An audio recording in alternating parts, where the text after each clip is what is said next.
Facebook সম্পর্কে কিছু কথা বলতে চাই।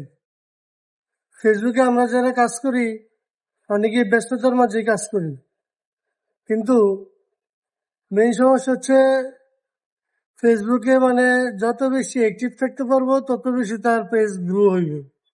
এখন কথা হচ্ছে যারা এই বেশি ব্যস্ত থাকে তাদের জন্য সমস্যা হয়ে যাবে। যেমন মনে করেন ফেসবুক, আপনি যদি কোনো কিছু পোস্ট করেন, হ্যাঁ, কোনো ভিডিও অথবা কোনো ছবি পোস্ট করেন, পোস্ট কইরা এই সাথে সাথে চলে যাওয়া যাবে না। এইখানে মোটামুটি ভালো একটা সময় অ্যাক্টিভ থাকা লাগে।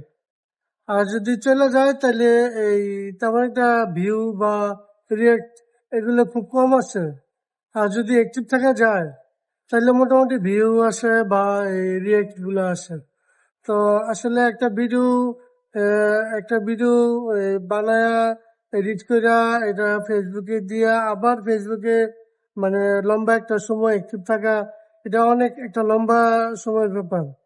তা আসলে এই জিনিসটা আমার কাছে একটু অন্যরকম লাগে যে আমার হাতে এখন সময় নাই, আমি এখন পোস্ট করে গেলাম, যখন আমার হাতে সময় আসবে তখন আমি অ্যাক্টিভ থাকবো, সবার পরিবারে যাব, ঠিক না?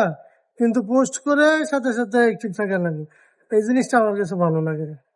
হ্যাঁ, আপনাদের কাছে কেমন লাগে আমি জানি না, তবে আমার কাছে অনেক সময় লস হয়ে যায়, সেই জন্য বললাম।